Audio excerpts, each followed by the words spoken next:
আসসালামু আলাইকুম সবাইকে। এডুকেশন ল্যাব বিডির পক্ষ থেকে তোমাদের সকলকে স্বাগত জানাচ্ছি আজকের এই ভিডিওটিতে। পূর্ববর্তী ক্লাসে আমি তোমাদের সাথে হাইড্রোকার্বন অর্থাৎ অ্যালকেন, অ্যালকিন এবং অ্যালকাইন নিয়ে আলোচনা করছিলাম। আজকে আলোচনা করব আরেকটি গুরুত্বপূর্ণ জৈব যৌগ অ্যালকোহল সম্পর্কে। পূর্ববর্তী ক্লাসে নাও আজকেও তোমাদের সাথে ইনস্ট্রাক্টর হিসেবে সাথে আছে আমি সাব্বির আহমেদ। তো চলো জেনে নেওয়া যাক অ্যালকোহলটা কি। আমি লিখে রেখেছি অ্যালকোহল হচ্ছে ROH। তো চলো এই কথাটার মর্মার্থ বোঝার আমরা চেষ্টা করি। অ্যালকোহলের সংজ্ঞা হচ্ছে হাইড্রোক্সিল মূলক যুক্ত জৈব যৌগকে বলা হয় অ্যালকোহল। তো হাইড্রোক্সিল মূলক হচ্ছে OH এবং জৈব যৌগ যেহেতু, তো আমি এখানে লিখেছি এটাকে জৈব যৌগ বানানোর জন্য আমরা অ্যালকাইল মূলক ইউজ করি, সেটা হচ্ছে R। এই R সমান সমান CH3 হতে পারে, যা হচ্ছে মিথাইল মূলক, CH2CH3 হতে পারে, যা হচ্ছে ইথাইল মূলক অর্থাৎ CnH2n+1। এটি হচ্ছে অ্যালকাইল গ্রুপ। সো অ্যালকোহলের সাধারণ সংকেত হচ্ছে ROH। যেমন একটি অ্যালকোহলের আমরা অতি পরিচিত একটি অ্যালকোহলের নাম লিখি, তা হচ্ছে ইথানল। অ্যালকোহলের ইউপ্যাক নাম হচ্ছে অল, যুক্ত করতে হয় শেষে, এবং এই ক্ষেত্রে সাফিক্সটা হচ্ছে অল। যেমন আমরা যদি ইথানল লিখি ইংলিশে, তা আমরা কি দেখতে পাবো? ইথানল। এই যে এই অলটা আমরা দেখছি, এটা হচ্ছে অ্যালকোহলের ইউপ্যাক নেমের সাফিক্স। অ্যালকোহলের ইউপ্যাক নেমের সাফিক্স হচ্ছে অল। সো সকল অ্যালকোহলের শেষে আমরা এই অল সাফিক্সটা দেখতে পাবো। তো অ্যালকোহলের একটি অতি পরিচিত অ্যালকোহল সম্পর্কে আমরা লিখি, যা হচ্ছে ইথানল। ইথানলের সংকেত হচ্ছে CH3 CH2OH। এটি হচ্ছে ইথানল। আচ্ছা, ইথানল কেন অ্যালকোহল? ইথানলের গঠন থেকে আমরা বলতে পারি, যেহেতু ইথানলে একটি অ্যালকাইল মূলক R রয়েছে এবং একটি হাইড্রোক্সিল মূলক রয়েছে এবং এটি একটি জৈব যৌগ একসাথে, সুতরাং এই ইথানল হচ্ছে একটি অ্যালকোহল।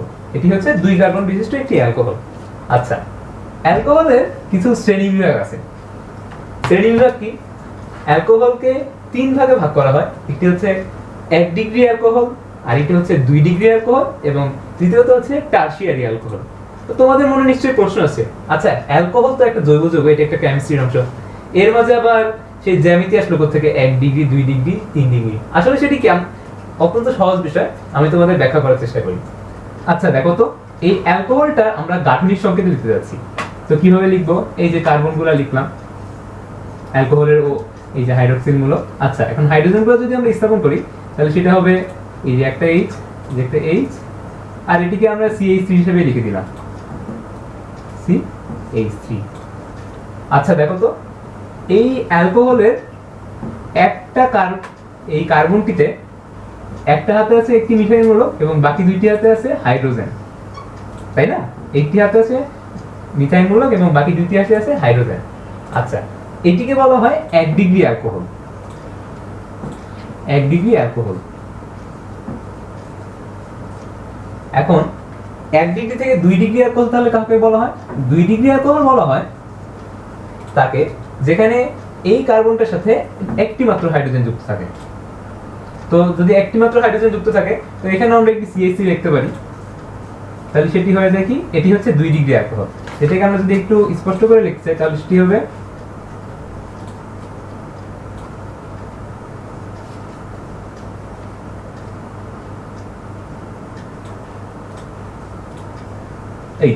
এই অ্যালকোহলটিকে বলা হয় 2 ডিগ্রি অ্যালকোহল। এবং 3 ডিগ্রি কি? তোমরা নিশ্চয়ই আন্দাজ করে ফেলেছো অলরেডি, যে এই হাইড্রোজেনটিও তাহলে থাকবে না, এখানে একটি মিথাইল মূলক বা যে কোনো একটি অ্যালকাইল মূলক থাকতে পারে। সো 3 ডিগ্রি অ্যালকোহল হচ্ছে COH, CH3 এবং তার সাথে আরেকটি CH3। তো আমরা কি বুঝলাম? আমরা বুঝলাম যে হচ্ছে অ্যালকোহলের এই কার্বনটার সাথে যদি 2টি হাইড্রোজেন যুক্ত থাকে, তাহলে সেটি হবে 1 ডিগ্রি অ্যালকোহল। যদি 2টি যুক্ত থাকে, অর্থাৎ 2টি হাইড্রোজেন অন্য একটি মূলক দ্বারা প্রতিস্থাপিত হয়ে থাকে, তাহলে সেটাকে আমরা বলি 2 ডিগ্রি অ্যালকোহল। যেমন এই যে এটি একটি 2 ডিগ্রি অ্যালকোহল। এবং যদি 3টি হাইড্রোজেনই প্রতিস্থাপিত হয়ে যায় তাহলে সেটাকে আমরা বলে থাকি 3 ডিগ্রি অ্যালকোহল। এবং আসলে 3 ডিগ্রি বলা হয় না, বলা হয়ে থাকে টারশিয়ারি অ্যালকোহল। আমি তোমাদের বোঝার সুবিধার্থে 3 ডিগ্রি বলেছিলাম, কিন্তু আসলে এই অ্যালকোহলটাকে বলা হয় টারশিয়ারি অ্যালকোহল।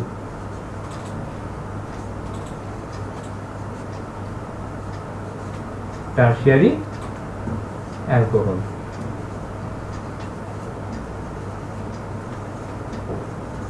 আচ্ছা, অ্যালকোহল কি এটা তো আমরা বুঝলাম, তো চলো জেনে নেওয়া যাক অ্যালকোহলের কিছু বিক্রিয়া সম্পর্কে যেগুলো অত্যন্ত গুরুত্বপূর্ণ। আচ্ছা, ধরো আমরা সোডিয়ামের সাথে একটি অ্যাসিডের বিক্রিয়া করি, যেমন সোডিয়াম যোগ হাইড্রোক্লোরিক অ্যাসিড। আচ্ছা, এই বিক্রিয়াটি কিভাবে সম্পাদিত হবে সেটা তোমরা নিশ্চয়ই বুঝতে পেরেছো, যে এই সোডিয়াম ক্লোরিনের সাথে যুক্ত হয়ে যাবে এবং ক্লোরিনের সাথে যুক্ত হয়ে সোডিয়াম ক্লোরাইড একটি NaCl গঠন করবে এবং এই হাইড্রোজেনটি বের হয়ে যাবে, সেটি বের হবে হাইড্রোজেন গ্যাস রূপে। আচ্ছা, তো এই বিক্রিয়া থেকে আমরা কি বুঝতে পারলাম, যে আমরা একটি যদি অ্যাসিডের মধ্যে যদি আমরা সোডিয়াম দিই তাহলে হাইড্রোজেন গ্যাসের বুদবুদ তৈরি হবে। ঠিক অনুরূপভাবে অ্যালকোহলের সাথে সোডিয়াম বিক্রিয়া করে। কিভাবে? যেমন অ্যালকোহলের সাধারণ সংকেত আমরা লিখি ROH যোগ সোডিয়াম, নিচে নিচেই লিখছি যাতে বেশি বোঝা যায়। এই যে হাইড্রোজেনটি বের হয়ে যাবে এবং তার ফলে কি থাকে NaRO।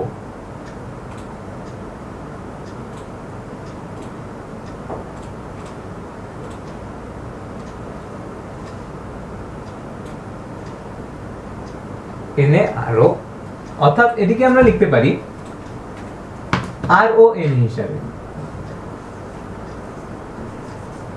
এবং তার সাথে হাইড্রোজেন গ্যাসটি বের হয়ে যাবে,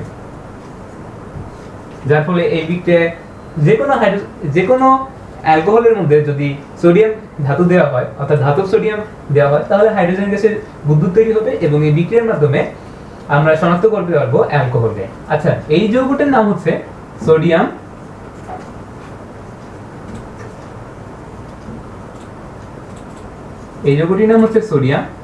অ্যালকক্সাইড।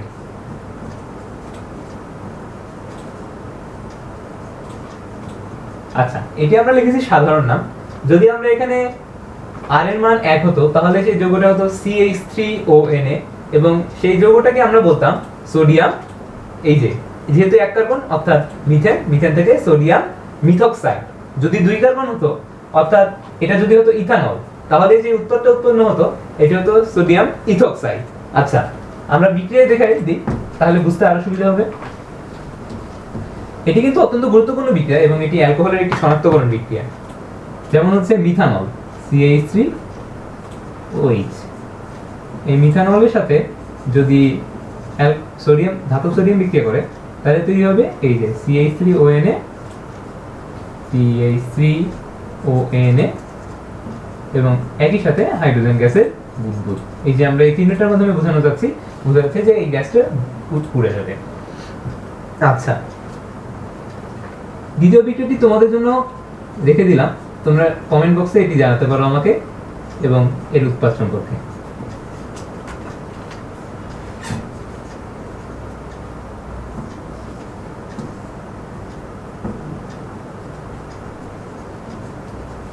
এই যৌগটি কি এবং এই যৌগটির নাম কি সেটি আমাকে জানাবে অবশ্যই কমেন্ট বক্সে। আচ্ছা, ধাতব সোডিয়ামের সাথে বিক্রিয়াটি আমরা দেখলাম, এখন আমরা দেখব অ্যালকোহলের সাথে সালফিউরিক অ্যাসিডের বিক্রিয়া।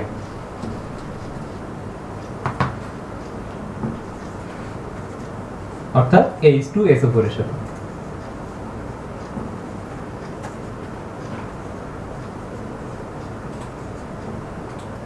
আচ্ছা, সালফিউরিক অ্যাসিড সম্পর্কে আমরা কি জানি? সালফিউরিক অ্যাসিডের গাঠনিক সংকেত আমরা দেখাতে পারি।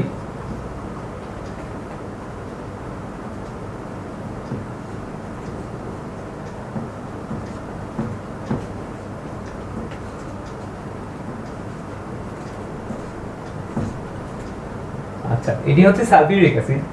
এখন সালফিউরিক অ্যাসিডের সাথে যদি অ্যালকোহল বিক্রিয়া করে তাহলে কি হবে? আমরা জানি সালফিউরিক অ্যাসিড হচ্ছে একটি শক্তিশালী নিরোধক। তো নিরোধকের কাজ কি? নিরোধকের কাজটা হচ্ছে নিরোধক একটি যৌগ থেকে পানি বের করে ফেলে, অর্থাৎ ডিহাইড্রেট করে সেই যৌগটিতে। তো অ্যালকোহলে পানি, আমরা জানি পানি হচ্ছে H2O বা HOH, অর্থাৎ পানি দুইটা পার্ট, একটি হচ্ছে হাইড্রোজেন এবং একটি হাইড্রোক্সিল মূলক। তো আমরা জানি যে অ্যালকোহলে এই যে OH মূলকটা দেখতে পাচ্ছি, তো খুবই সাধারণ, এই OH মূলক একটি পানি নিয়ে পানি বের হয়ে যাবে অ্যালকোহল থেকে, এবং বাকি যে যৌগটি সেটি কি হবে, সেটি হবে আর, এই যে আর, তারপর আমরা এই যে গাঠনিক সংকেত অনুসারে লিখতেছি RO,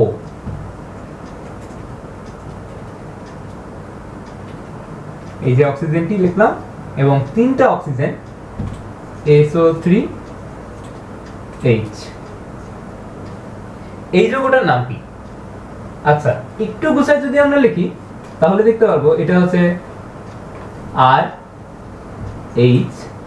RHSO এবং হচ্ছে চারটা অক্সিজেন, এবং এই মূলকটার নাম আমরা জানি, এই যৌগ মূলকটার নাম হচ্ছে বাইসালফেট মূলক অথবা হাইড্রোজেন সালফেট।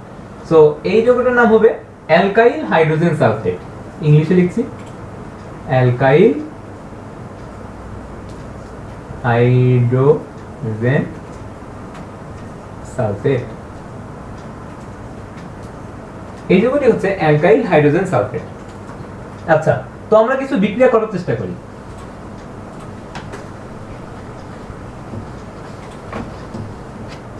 সালফিউরিক অ্যাসিডের সাথে ইথানলের বিক্রিয়া, তো চলো লিখে ফেলি। ইথানল হচ্ছে CH3CH2OH যোগ সালফিউরিক অ্যাসিড। এক্ষেত্রে আমরা শিখেছিলাম, এক্ষেত্রে একটি পানি বের হয়ে যাবে এবং উৎপন্ন হবে অ্যালকাইল বাইসালফেট। যেহেতু এখানে কার্বনের মান হচ্ছে 2, সুতরাং উৎপন্ন যৌগটি হবে ইথাইল বাইসালফেট, CH3CH2, এই যে একটা H নিয়ে যেহেতু হয়েছিল, সুতরাং যেহেতু OH চলে গিয়েছিল, ওই জায়গাটা ফাঁকা, ওই জায়গাটা পূরণ করবে OSO3H বা CH3CH2HSO4, অর্থাৎ এটি হচ্ছে ইথাইল বাইসালফেট। আচ্ছা, এটি হচ্ছে ইথাইল বাইসালফেট। আচ্ছা, ইথানলের সাথে সালফিউরিক অ্যাসিডের আমরা বিক্রিয়া দেখলাম। এখন আমরা দেখব বিক্রিয়া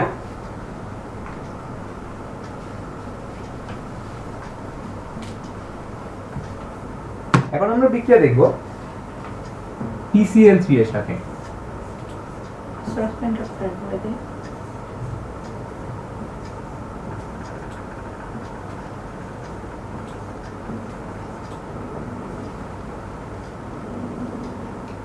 এই যৌগটির নাম হচ্ছে, তিনটি যেহেতু ক্লোরিন আছে, সুতরাং যৌগটির নাম হবে ফসফরাস ট্রাইক্লোরাইড।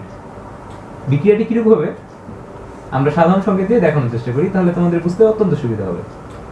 ROH যোগ PCl3। এক্ষেত্রে এই ক্লোরিনটি হাইড্রোক্সিল মূলকে প্রতিস্থাপন করে ফেলবে। তো প্রতিস্থাপনের ফলে এই OH যদি চলে যায় তাহলে থাকে R এবং তার সাথে Cl যুক্ত হয়ে তৈরি হবে RCl যোগ, এবং আচ্ছা এখন দেখো, যেহেতু এখানে ছিল ক্লোরিন কয়টি, 3টি ক্লোরিন, সুতরাং RCl উৎপন্ন হবে 3 অণু। RCl যদি 3 অণু উৎপন্ন হয়, যেহেতু 3টা R হয়ে গিয়েছে, সুতরাং এই ROH হবে 3টা। আচ্ছা দেখো তো, এখন আমাদের হাতে কি কি অবশিষ্ট আছে? অবশিষ্ট বলতে কোন উপাদানগুলো বিক্রিয়ায় ব্যবহৃত হয়নি? এই যে 3টা H, 3টা H কে আমরা লিখতে পারি H3, এবং এই 3টা O, 3টা O কে আমরা লিখতে পারি O3, আর এইখান দিয়ে P টা মাঝখানে বসিয়ে দিই। দেখো, এটা কিন্তু তোমাদের সুপরিচিত একটা যৌগ। এই যৌগটির নাম হচ্ছে ফসফরাস অ্যাসিড, অর্থাৎ H3PO3, ফসফরাস অ্যাসিড। অর্থাৎ অ্যালকোহল ফসফরাস ট্রাইক্লোরাইডের সাথে বিক্রিয়া করে অ্যালকাইল ক্লোরাইড, অর্থাৎ অ্যালকাইল ক্লোরাইড এবং ফসফরাস অ্যাসিড উৎপন্ন করবে। আচ্ছা, এটা আমরা একটা বিক্রিয়ার মাধ্যমে বোঝার চেষ্টা করব। যেমন হচ্ছে মিথানল যোগ ফসফরাস ট্রাইক্লোরাইড, একইভাবে বিক্রিয়াটি অগ্রসর হবে। এই যে আমরা খালি এখানে আর এর জায়গায় ইউজ করেছি CH3 অর্থাৎ মিথাইল মূলক। সুতরাং এর উপরে হবে CH3Cl যোগ H3PO3। বিক্রিয়াটি কিভাবে হয় সেটি আমরা দেখিয়ে দিয়েছি, এখানে 3 এবং এখানে 3। যদি আমরা এখানে ব্যবহার করি CH3 CH2OH যোগ PCl3, ঠিক একইভাবে উৎপন্ন হবে CH3 CH2Cl অর্থাৎ ইথাইল ক্লোরাইড যোগ H3PO3 ফসফরাস অ্যাসিড। আচ্ছা, PCl ফসফরাস ট্রাইক্লোরাইডের সাথে বিক্রিয়াটি নিশ্চয়ই তোমরা বুঝতে পেরেছো। এখন আমরা বিক্রিয়াটি দেখব ফসফরাস পেন্টাক্লোরাইডের সাথে, অর্থাৎ 5টা ক্লোরিন। তো আমরা আগের মতোই লিখে ফেলি ROH যোগ PCl5। আচ্ছা, এই ফসফরাস পেন্টাক্লোরাইডের একটা বৈশিষ্ট্য আছে। বৈশিষ্ট্য হচ্ছে এটি অ্যালকোহল, অ্যালডিহাইড, জৈব অ্যাসিড অর্থাৎ কার্বক্সিলিক অ্যাসিড অথবা কিটোন যার সাথে বিক্রিয়া করুক না কেন একটি কমন প্রোডাক্ট উৎপন্ন হয়। সেই যৌগটি হচ্ছে ফসফরাইল ক্লোরাইড বা ফসফরাস অক্সিক্লোরাইড। এখানে 3টি ক্লোরিন এবং এই 3টি ক্লোরিন থাকে। যৌগটির নাম হচ্ছে ফসফরাইল ক্লোরাইড। আচ্ছা, তো আমরা বুঝতে পারলাম ফসফরাইল ক্লোরাইড উৎপন্ন হবে। এখন দেখো এই বিক্রিয়াটিতে আমরা শুরুতেই যেহেতু জানি যে একটা কমন প্রোডাক্ট উৎপন্ন হবে ফসফরাইল ক্লোরাইড, তো আমরা লিখে ফেললাম ফসফরাইল ক্লোরাইড। এখন এই বিক্রিয়াটি থেকে আচ্ছা আমরা অ্যালকোহলকে এইভাবে লিখতে পারি ROH। একটু বোঝানোর জন্য আমি বলি এখানে একটি দাগ দিয়ে নাও, এটি একটা ট্রিক এই বিক্রিয়াটি বোঝার জন্য। এবং সাথে এই দুইটা যে অংশ সৃষ্টি হলো, একটা R আর একটা H, এটার সাথে ক্লোরিন যুক্ত করে দাও, RCl যোগ HCl। মনে রাখতে হবে এই হাইড্রোজেন ক্লোরাইড গ্যাস উৎপন্ন হবে। এটি কিন্তু আমরা বলতে পারবো না যে হাইড্রোক্লোরিক অ্যাসিড, এটি হচ্ছে হাইড্রোজেন ক্লোরাইড গ্যাস। আচ্ছা, এই PCl5 এর সাথে অ্যালকোহল বাদে এই বিক্রিয়াটি বোঝার সুবিধাতে আরেকটা বিক্রিয়া আমরা দেখাতে পারি, যেমন RCOOH। এটি হচ্ছে জৈব অ্যাসিড। এটির সাথে যদি আমরা PCl5 এর বিক্রিয়া দেখাই তাহলে সেটি হবে, আমরা বলেছিলাম যে এক্ষেত্রে সর্বক্ষেত্রে একটা কমন প্রোডাক্ট উৎপন্ন হবে যেটি হচ্ছে ফসফরাইল ক্লোরাইড অর্থাৎ POCl3 উৎপন্ন হয়ে গেল। এখন দেখো এই যে এই ওকে আমরা দুই ভাগ করতে বলেছি, ও দুই ভাগ হলে এই পাশে কি থাকে আর CO, এবং আমরা বলেছি ক্লোরিন যুক্ত করতে Cl আর এবং HCl। একইভাবে এটিও গ্যাস। ঠিক অনুরূপভাবে আমরা যদি এই বিক্রিয়াটি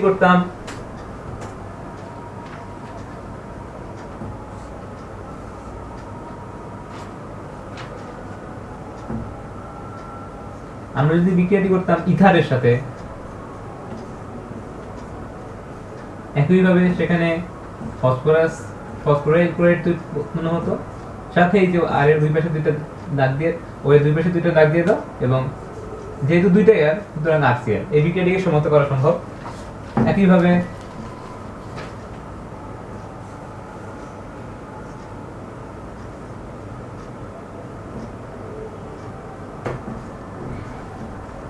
আমরা কিটোনের কথা বলতে পারি।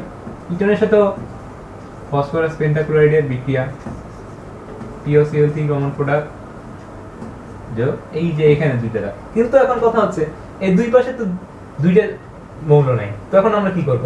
খুবই সহজ, যেহেতু দুইটা হাত আছে এবং দুইটা ফাঁকা, দুই জায়গায় দুইটা ক্লোরিন দিয়ে দাও, Cl আর এই যে বিক্রিয়াটি এভাবে সম্পাদিত হয়ে যায়। আচ্ছা, তো আশা করি সবাই বুঝতে পেরেছো এই অ্যালকোহলের সাথে ফসফরাস পেন্টাক্লোরাইডের বিক্রিয়া। আচ্ছা, এটাকে আমরা এখন একটা যৌগ নিয়ে বোঝানোর চেষ্টা করব, যেমন হচ্ছে মিথানল যোগ ফসফরাস পেন্টাক্লোরাইড। উৎপাদ হবে ফসফরাস অক্সি ট্রাইক্লোরিন, দুঃখিত, ফসফরাইল ক্লোরাইড যোগ এই যে CH3Cl যোগ HCl। HCl টা একটি গ্যাস। আচ্ছা, অ্যালকোহলের বিক্রিয়াগুলো আমরা দেখলাম। এখন আমরা অ্যালকোহলের বিক্রিয়া দেখব আমাদের অতি পরিচিত কার্বক্সিলিক অ্যাসিড বা জৈব অ্যাসিডের সাথে।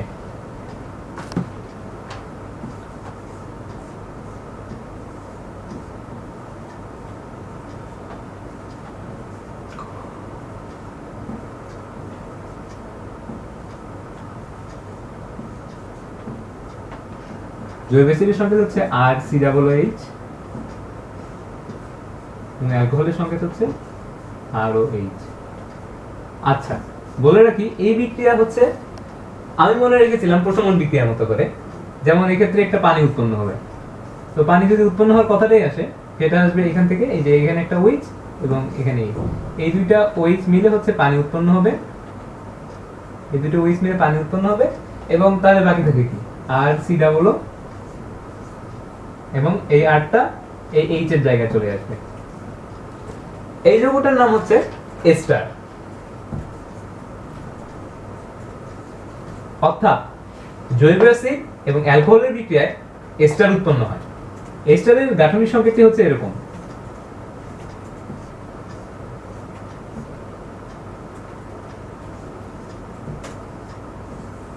এই যে এখানে ছিল হাইড্রোজেন জৈব অ্যাসিডে এবং সেখানে আমরা ব্যবহার করেছি আর, অর্থাৎ এটি হচ্ছে এস্টার। আচ্ছা, তো জৈব অ্যাসিডের সাথে বিক্রিয়া একটি উদাহরণের মাধ্যমে আমরা দেখিয়ে দিই।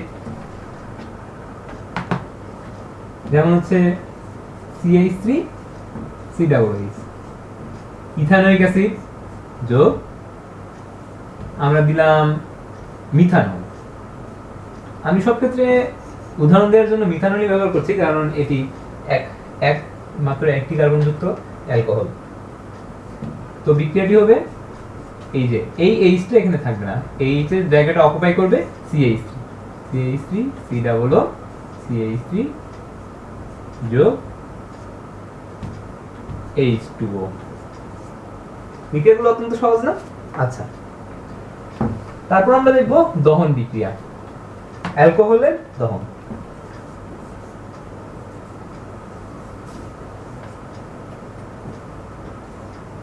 এখন যে কোনো অ্যালকোহলকে, মূলত যে কোনো যৌগকে তুমি যদি দহন করো অক্সিজেন দ্বারা, তাহলে কার্বন ডাই অক্সাইড এবং পানি উৎপন্ন হবে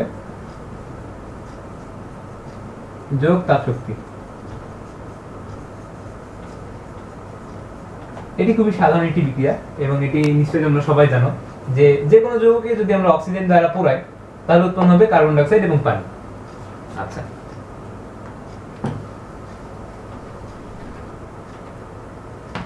সপ্তম বিক্রিয়াটি অ্যালকোহলের অত্যন্ত গুরুত্বপূর্ণ বিক্রিয়া, সেটি হচ্ছে জারণ বিক্রিয়া।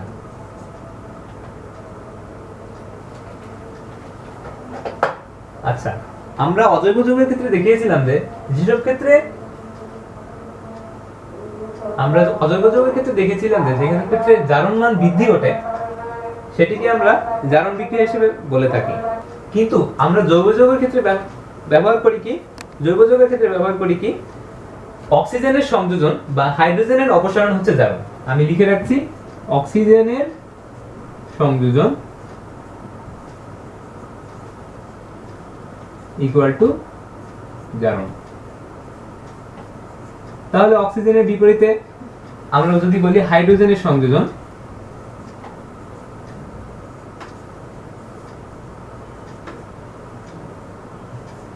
সেটি হবে জারণের বিপরীত অর্থাৎ বিজারণ। আচ্ছা, তো আপাতত আমরা জারণ নিয়ে কাজ করছি। এই বিক্রিয়াটি যেটা হচ্ছে নরমালি সাধারণ বিক্রিয়া, সেটার মাধ্যমে জারণ এবং বিজারণ উভয় কাজই করা সম্ভব। আচ্ছা, জারণ বিক্রিয়া, তো জারণের ক্ষেত্রে আমরা ব্যবহার করব জায়মান অক্সিজেন।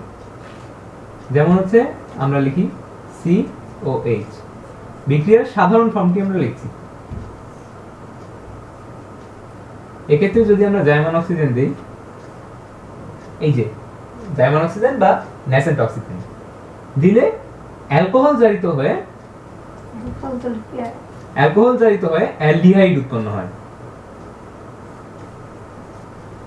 এবং সেটাকে যদি আমরা আবার জারণ করি তো সেটা উৎপন্ন হবে জৈব অ্যাসিড। আচ্ছা, এখানে অ্যালডিহাইডের জায়গায় কিটোন উৎপন্ন হতে পারত।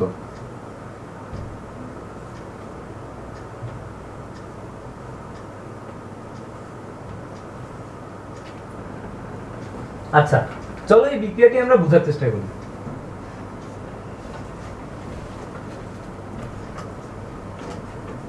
এটি হচ্ছে অ্যালকোহল।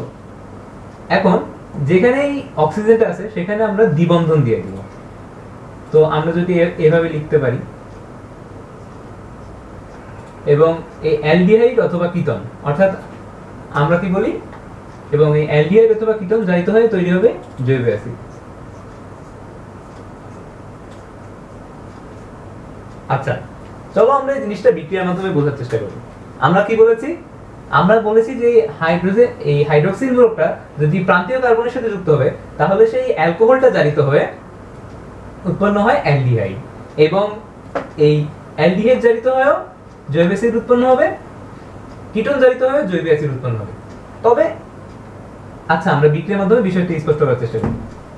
এবং খুবই মজার একটি বিষয় যে এই বিক্রিয়াটিকে ঠিক আমরা বিপরীত দিকেও চালনা করতে পারবো, অর্থাৎ আমরা যদি হাইড্রোজেন সংযোজন করি, জার্মান হাইড্রোজেন সংযোজন করি, তাহলে এই জৈব অ্যাসিডকে বিজারিত করে আমরা তৈরি করতে পারবো অ্যালডিহাইড এবং অ্যালডিহাইড অথবা কিটোন, এবং সেই অ্যালডিহাইড অথবা কিটোনকে বিজারিত করে আমরা আবার অ্যালকোহল তৈরি করে ফেলতে পারবো।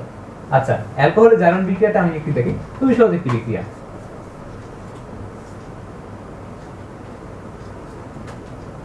আচ্ছা, আমরা ইথানলের মাধ্যমে দেখাচ্ছি।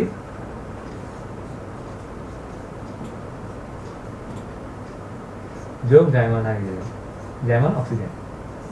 আচ্ছা, এখন প্রশ্ন আসতে পারে এই জার্মান অক্সিজেনটা আমরা কোথায় পাবো? জার্মান অক্সিজেন প্রস্তুত করার জন্য দুইটি বিক্রিয়া ব্যবহার করা হয়। একটি হচ্ছে পটাশিয়াম পারম্যাঙ্গানেটের সাথে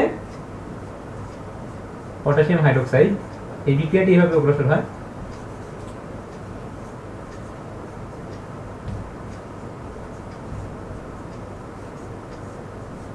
এই যে এই বিক্রিয়ার মাধ্যমে জার্মান অক্সিজেন উৎপন্ন করা যায়, অথবা আরেকটি বিক্রিয়া হচ্ছে পটাশিয়াম ডাইক্রোমেট। এর সাথে যদি আমরা সালফিউরিক অ্যাসিড দিই তবেও জার্মান হাইড্রোজেন, জার্মান অক্সিজেন উৎপন্ন হয়।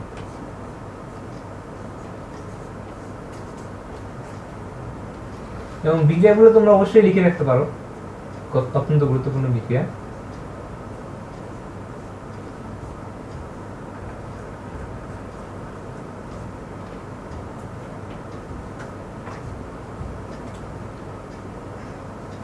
German oxygen.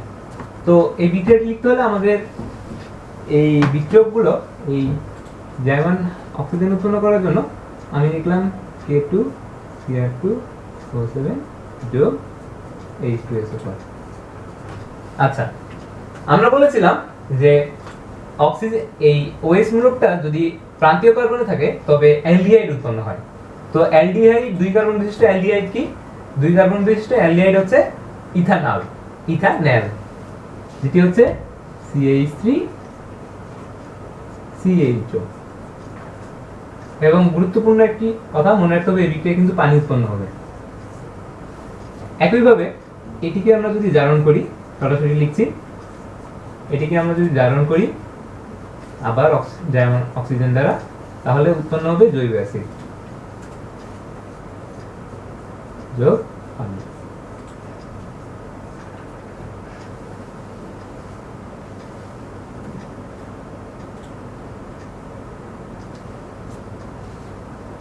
আচ্ছা আচ্ছা, আমরা ক্লাসের একদম শুরুতে পড়েছিলাম, মনে করে দেখো তো, 1 ডিগ্রি অ্যালকোহল, 2 ডিগ্রি অ্যালকোহল এবং টারশিয়ারি অ্যালকোহল।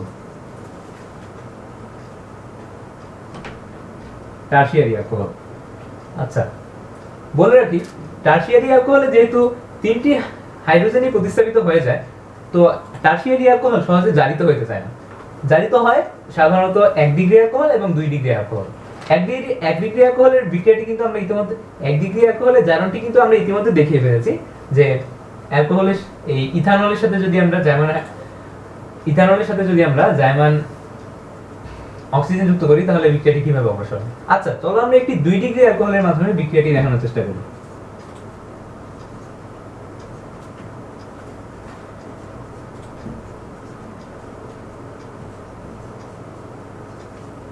আচ্ছা, এটি একটি 2 ডিগ্রি অ্যালকোহল, অর্থাৎ এই কার্বনের দুইটি হাইড্রোজেনই এখানে একটি মিথাইল মূলক দ্বারা দুইটি মিথাইল মূলক দ্বারা প্রতিস্থাপিত হয়ে গেছে।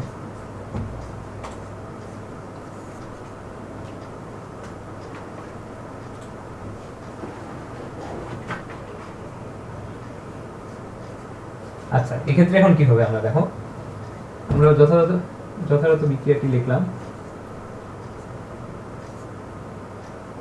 এই হাইড্রোজেনটি আমরা লিখলাম না, দেখো এখন এক্ষেত্রে এই কার্বনটার সাথে যে কার্বনটা মাঝখানে ছিল সেখানে কিন্তু হাইড্রোক্সিল মূলকটা যুক্ত হবে। সো এই অক্সিজেন যদি আমরা দ্বিবন্ধন করে দেই, তাহলে দেখো তো এই হাইড্রোজেনটি থাকার কি আর কোনো জায়গা থাকে না। অর্থাৎ 2 ডিগ্রি অ্যালকোহলকে যদি আমরা জারণ করি সেক্ষেত্রে আমরা পাবো কিটোন এবং সাথে উৎপন্ন হবে পানি।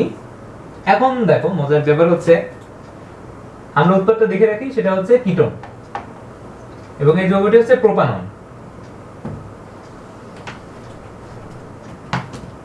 এখন প্রোপাননকে যদি আমরা আবার জারণ করি,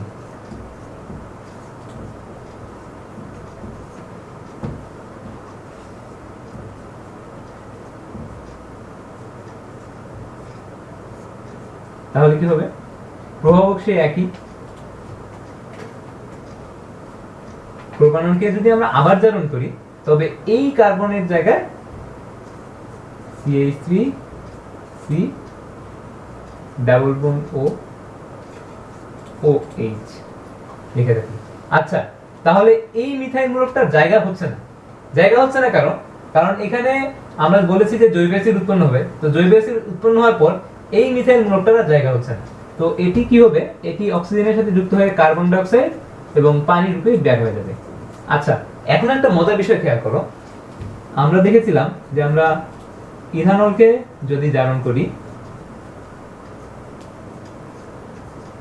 বেশি তাপেই লিখলাম, বেশি তাপে K2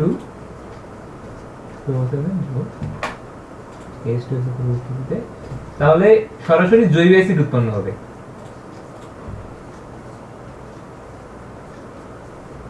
এবং একইভাবে আমরা যখন এই ইথানলটাকে জারিত করলাম 2 কার্বন বিশিষ্ট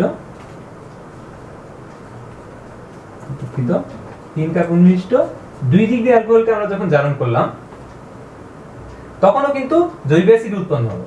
কিন্তু এক্ষেত্রে পার্থক্যটা কোথায়? পার্থক্যটা হচ্ছে এখানে কার্বন ছিল 2টি, জৈব অ্যাসিডেও কার্বন আছে 2টি, কিন্তু এখানে কার্বন ছিল 3টি এবং এই যে উৎপন্ন যৌগ ইথানোয়িক অ্যাসিড, এখানে কার্বন আছে 2টি। অর্থাৎ 1 ডিগ্রি অ্যালকোহলের জারণে শেষ ধাপে, অর্থাৎ অ্যালডিহাইড অথবা কিটোন থেকে জৈব অ্যাসিড উৎপন্ন হওয়ার ধাপে কার্বন সংখ্যা হ্রাস পায় না। আমি আবার বলছি, 1 ডিগ্রি অ্যালকোহলের ক্ষেত্রে, অর্থাৎ এই যে এরকম অ্যালকোহলগুলোর ক্ষেত্রে শেষ ধাপে কার্বন সংখ্যা হ্রাস পায় না। অর্থাৎ এই অ্যালকোহলে যতগুলো কার্বন থাকবে, উৎপন্ন জৈব অ্যাসিডও ঠিক ততটাই কার্বন থাকবে। কিন্তু 2 ডিগ্রি অ্যালকোহলের ক্ষেত্রে এই কার্বন সংখ্যা 1 হ্রাস পাবে। যেমন আমরা দেখেছি এখানে 3টি কার্বন ছিল, কিন্তু এখানে কার্বন হয়ে গিয়েছে 2টি। আশা করি তোমরা সবাই বিক্রিয়াটি বুঝতে পেরেছো। আচ্ছা, অ্যালকোহলের এই বিক্রিয়াগুলো নিয়ে ছিল আমাদের আজকের ক্লাসটি, এবং আশা করি ক্লাসটি তোমাদের সবার ভালো লেগেছে। এবং আজকের মতো এখানে বিদায় নিচ্ছি। সকলকে এতক্ষণ ক্লাসে থাকার জন্য ধন্যবাদ। এবং যদি ক্লাসটি পছন্দ হয়ে থাকে অবশ্যই একটি লাইক দিবে এবং আমাদের চ্যানেলটি সাবস্ক্রাইব করবে। আসসালামু আলাইকুম সবাইকে, আল্লাহ হাফেজ।